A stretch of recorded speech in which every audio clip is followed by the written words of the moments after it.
how many mass shooters there have been in America over the last 10 years? Counting or not counting gang violence? Great. Counting or not counting gang violence? Great. Counting or not counting gang violence? Great. 33 hours. I was praying that if this had to happen here, that it wouldn't be one of us. That somebody drove from another state, somebody came from another country. Sadly, that prayer was not answered the way I had hoped for. For 33 hours, I was praying that it wouldn't be one of us. That it wouldn't be one of us. That it wouldn't be one of us. Netanyahu remembered Charlie Kirk as someone who supported Israel. CBN Middle East correspondent Julie Stahl brings us the story from Jerusalem.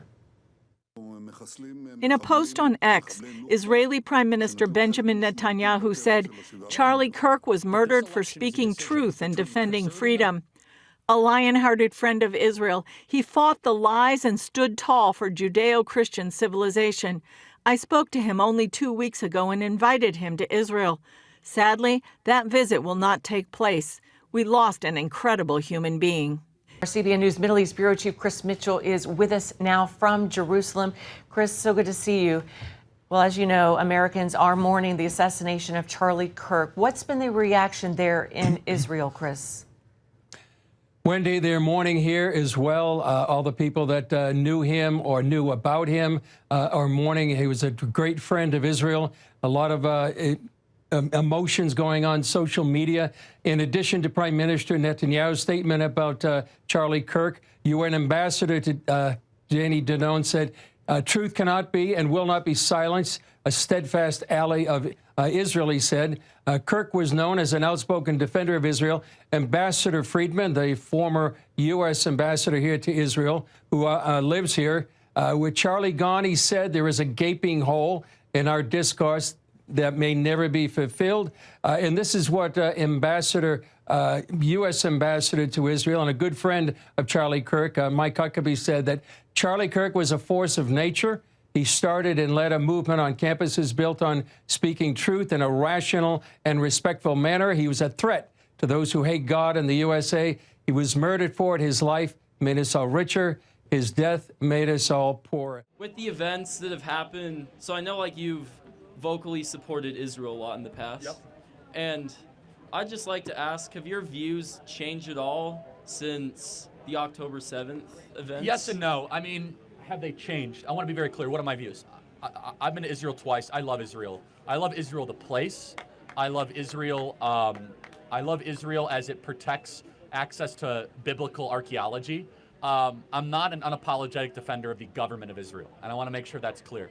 But I am a defender of the nation-state of Israel to exist as a homeland for the Jewish people. But anytime Israel does something I don't like, I say something about it, and I get attacked from every side. I get called a Jewish shill by some people, and then I get attacked as anti-Semitic. For example, I was one of the leading voices that said it was very suspicious, the intel failure that led to October 7th. I was one of the few people that was willing to say that, and I stand by that. Oh yeah, that's great to hear. But I am very pro-Israel as far as the promise of the Jewish people, 7 million individuals out of 14, having a home.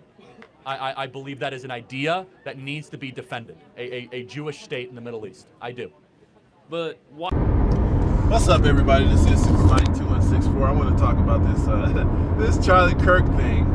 You know, when you're not aware of all the details of a situation, a conspiracy, sometimes you can minimize its importance just because it's not happening in your sphere of gaze, something that you care about the details of. But so when I first heard of this Charlie Kirk thing, I'm dismissing it as white on white crime. You white people, you're talking all this shit about the black folks. You know, Charlie Kirk was someone who I would consider an enemy to my agenda, which is the black agenda, which is black power and influence.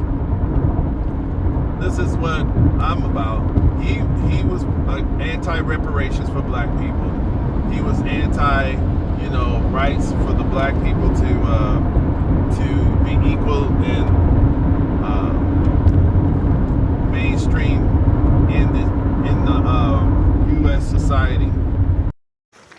Had to get up on the mic. Oh, mic check, 1, 2, 1, 2. All right, cool. Make sure everybody can hear me. What's going on, man? Doing all right. Welcome to Knoxville. I'm up here for one purpose. My buddy is a friend of yours. He lives up in White Pine, and he wants me to have this discussion with you because me and him had this discussion this weekend. What are your thoughts about reparations for Black people specifically, and like Black Americans specifically? What is your Very much against. Very much against. Can I ask why? Well, first and foremost, I don't believe that we should ever pay monetary damages to people where nothing bad happened to them, just because they are related to a group of people where something bad happened to them. Okay. So because it separates the idea. Let me just finish, and then I'll throw it back to you. Absolutely. Our justice system, when properly understood, is about individuals receiving justice, not tribes or groups receiving justice. Also, according to this man, a group should not receive justice, even though Israel's a group. And he was basically a shield of Israel. So, I mean, I don't understand why, people see especially Netanyahu and all these people. This man, no sympathy for him, but let's keep going. So, he was basically what I would consider a white supremacist. And the thing is, but at the same time, he kind of, he cared about his own country as long as his people were able to dominate his country. Okay, so like I said, with me, that's just their business. That's what their dynamic and their internal politics. So, he gets killed over there. So the thing is, so right off the top, for Black folks, the reason why I'm getting into it, because to me, there's far too many Black people who actually invest. We're invested too much in this because this is not really our business like that. It's our business to be aware of it, but it's not the stuff that Charlie Kirk was fighting for and trying to promote.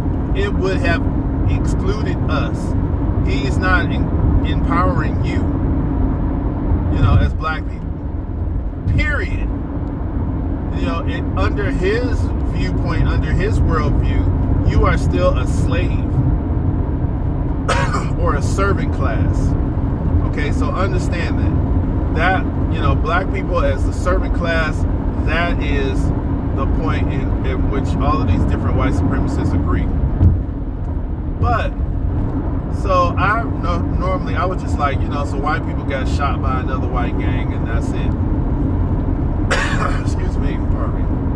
But at the same time, going into some of this here, they caught the white boy who shot him.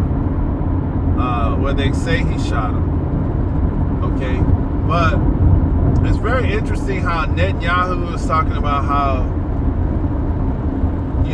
Charlie Kirk was an Israeli supporter and he was a friend. Charlie Kirk was invited 2 weeks ago to come to visit Israel again. And that visit will never happen. Such a shame, yada, yada. Okay, so that's interesting. But a lot of people believe that Charlie Kirk was some sort of, he was some sort of MLK replacement, white people. Now we have, there's several people talking about how, Charlie Kirk, MLK, he was basically like the new Martin Luther King.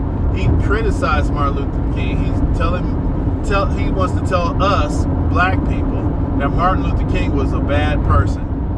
So he attacked the foundation of Martin Luther King. Now, okay, so that makes to me him another enemy because he wants my people to undermine, he wants to highlight what he considers the negatives of what is someone who fought for my empowerment.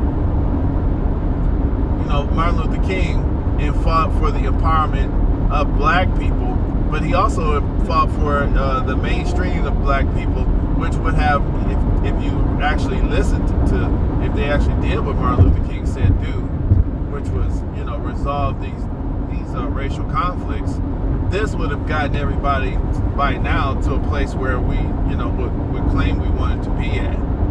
Okay, So, you know, people who want to bring up all the negatives of Martin Luther King as if that, you know, we want to make that the man, that's not really what his mainstream message was.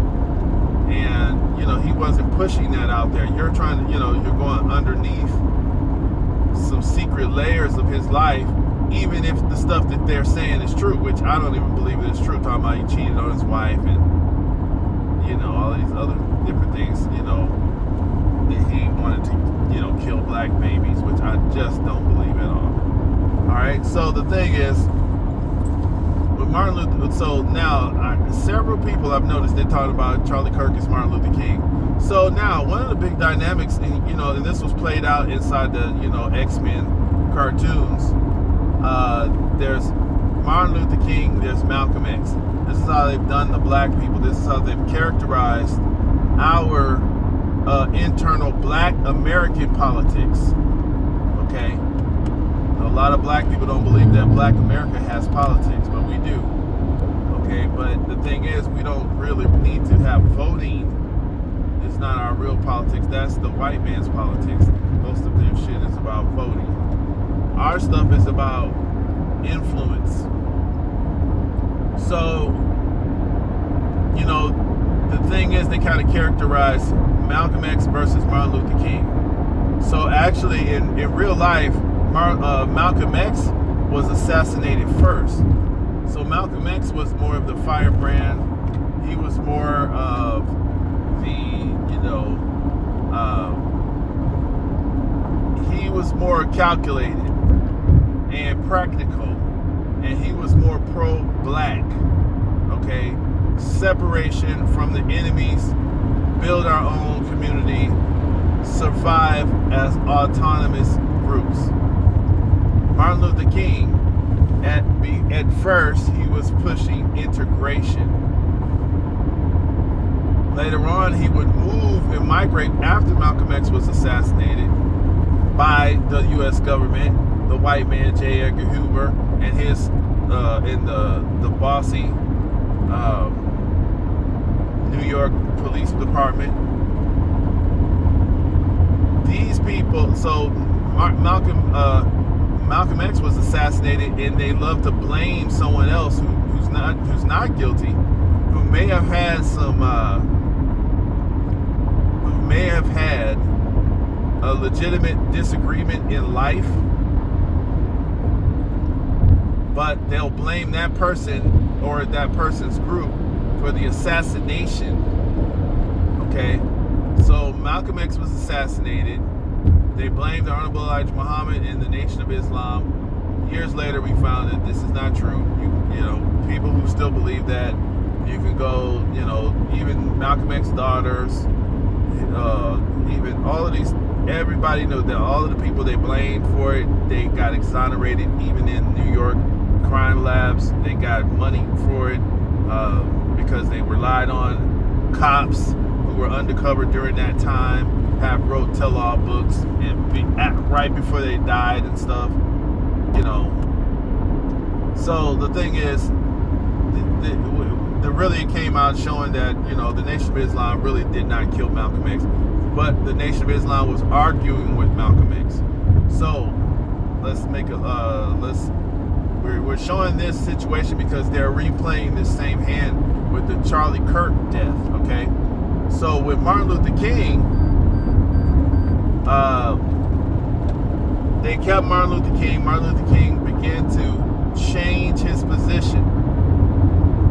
Martin Luther King began to change his position, and then before he changed his, which will push him closer to where Malcolm X was talking about, which is reparations. You know, I didn't hear Martin Luther King say separation yet, but Martin Luther King was talking some money. He wanted money and reparations for Black Americans.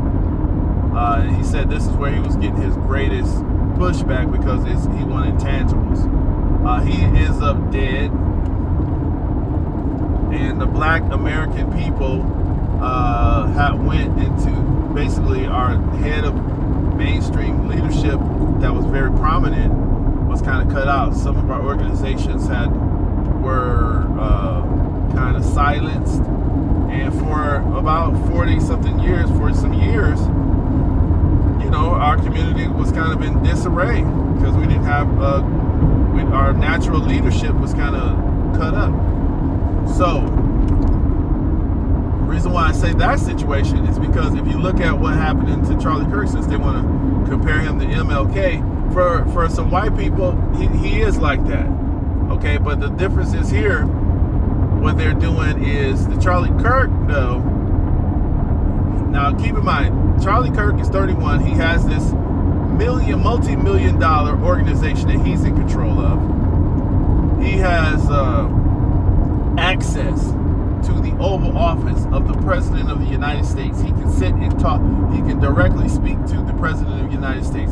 He goes around to white parts of the country, and he's the mouthpiece of what is called the Young Conservative Movement. Nick Fuentes, which is like the more of the Malcolm X. Nick Fuentes is more of the radical, according to this young white supremacist type of situation here.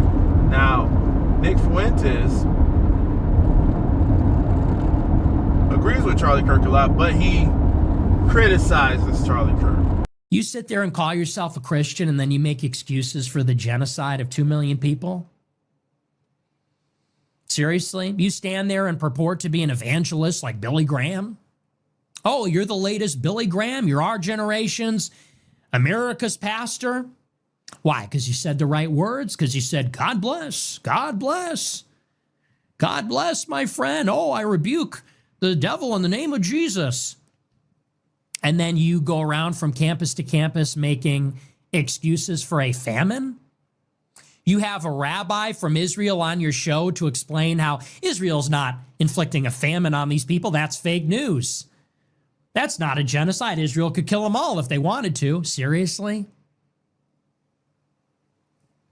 It's disgusting.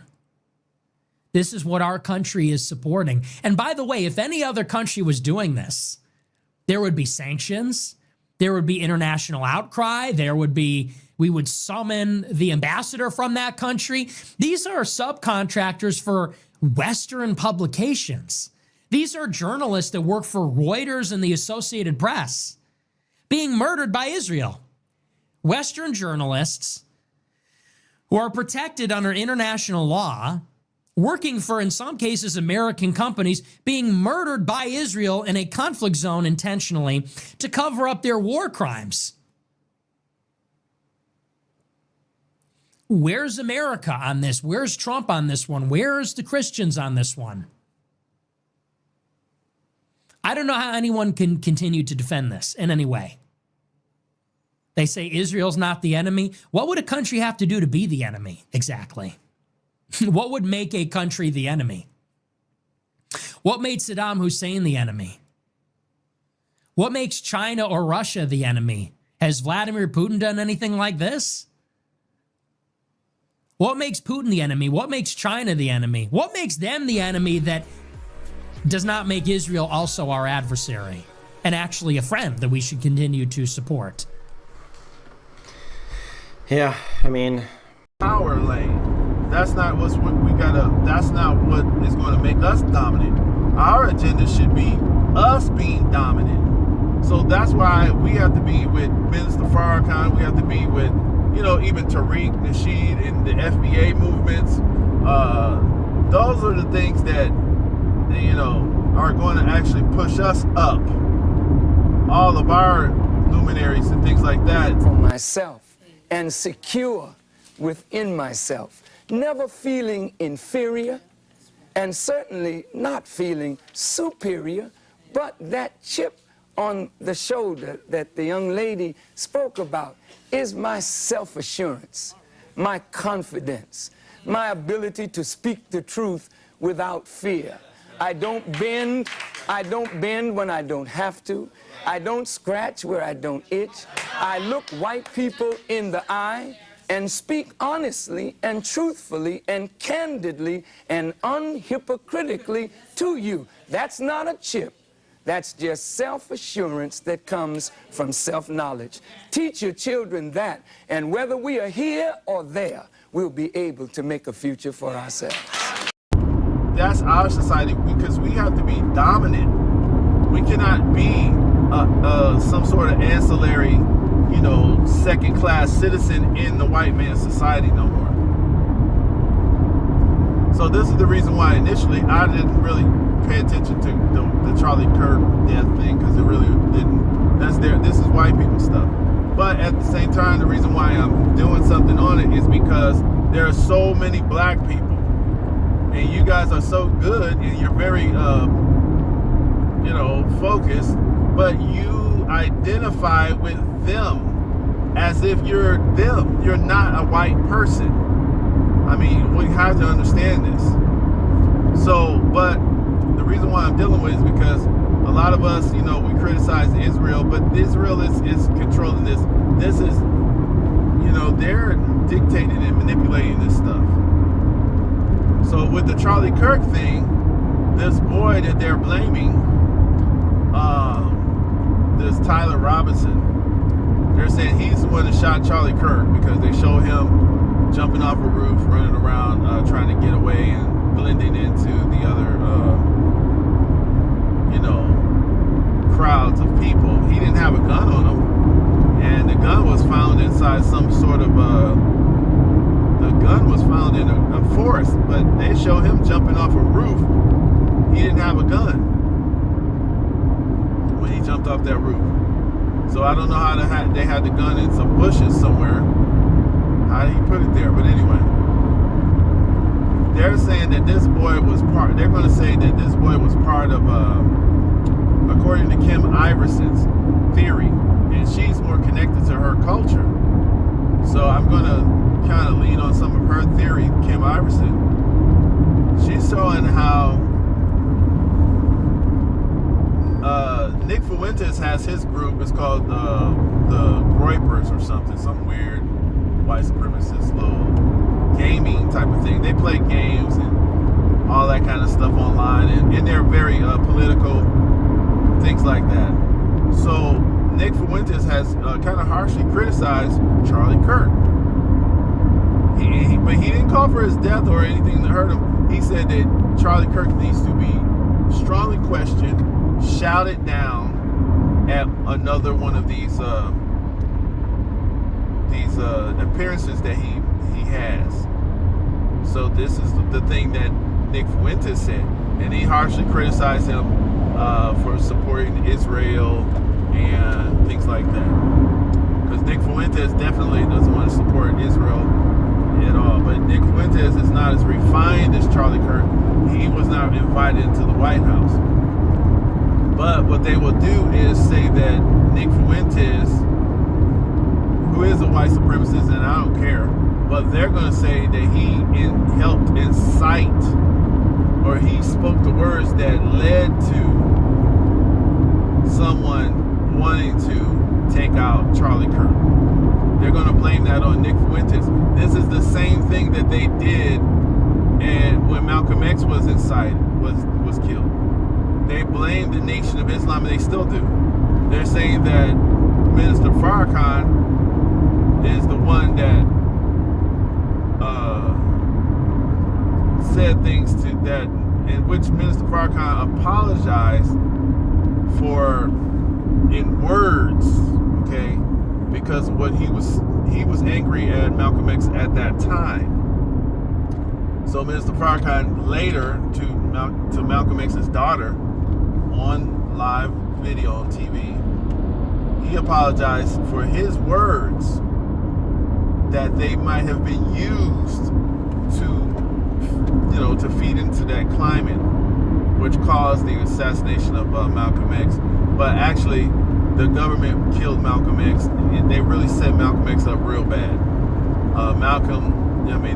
It was not, that whole Audubon ballroom was controlled completely by the police, from top to bottom. The white New York Police Department, you can look at it, they had full control of Malcolm X's body. The police is the one that showed you Malcolm X's body. They were the one carrying him from the auto ballroom to the thing that takes him to a hospital. The police were carrying him, not Malcolm X's bodyguards, not the whoever, because the FOI wasn't with them no more. But the police were the ones carrying him to medical attention. The white police who hated Malcolm X. So that right alone should tell you what happened. That alone. But but because the media thing, they're pushing a narrative, and a lot of people still believe that narrative today. And that's what they're going to do with this Charlie Kirk thing. They're going to mix this up. Charlie Kirk, they're going to say Israel loved him. Kim Iverson says that, and Tucker Carlson said, which I don't listen to him either. That's all the white people stuff. There's a lot of our people, we identify with that stuff. But Tucker Carlson was talking about how Charlie Kirk went into Trump's Oval Office and basically advocated for him not to go to war with Iran. That is against that right there is against the agenda of Israel, the state of Israel. Charlie Kirk took a lot of flack for that, according to the sources. So Israel did not like that. Now Israel will probably say now Netanyahu said that he invited 2 weeks ago. He invited Charlie Kirk to Israel, and Charlie Kirk declined. Now that meeting will never happen.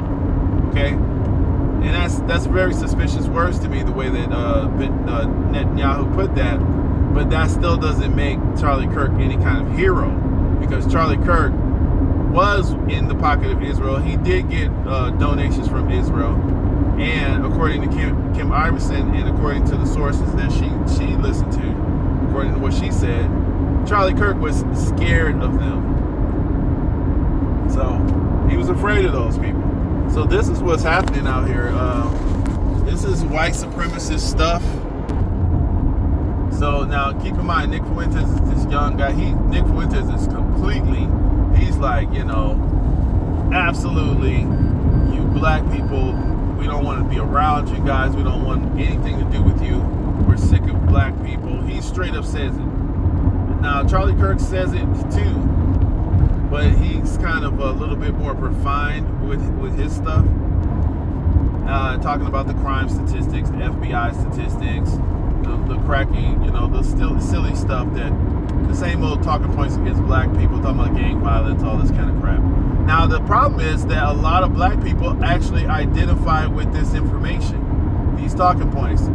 Now, the thing is, black folks need to understand, I don't care whether you're foreign or not, you got to understand that this is for them, all of those dynamics, Nick Fuentes, Charlie Kirk, Donald Trump, Ben Shapiro, these are white people's power dynamics in their community.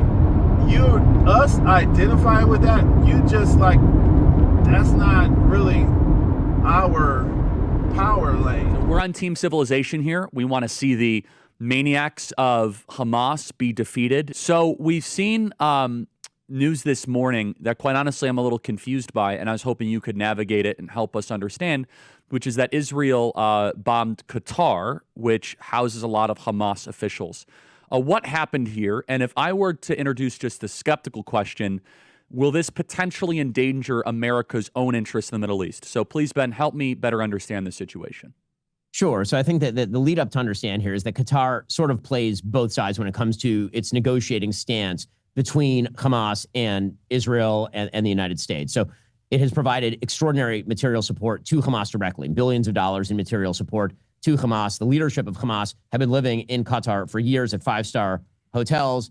Hamas's priorities have been pressed by Qatar in negotiations multiple times. Qatar has not put significant pressure on Hamas in the past to release the hostages or to end the war. And so basically, as Israel nears the end of the war, which is what this last movement in Gaza City is supposed to be, that there was a final offer that was put on the table actually by the Trump administration that essentially said that Hamas should release the remaining 48 hostages, meaning 28 dead bodies and 20 alive hostages. And the United States would then guarantee, through its own honest brokerage, some sort of end to the war that would result in the disarming of Hamas and the movement of the Gaza Strip to presumably some sort of coalitional government supported by regional states and the rebuilding of the area. And Qatar was pushing Hamas, apparently, we heard. And Hamas this morning in Arabic actually rejected it. That's not been widely reported by the media, but it's true. Hamas actually rejected the American offer. The president had put out via Truth Social a statement saying, this is your last chance, and if you don't do that, bad things are going to happen.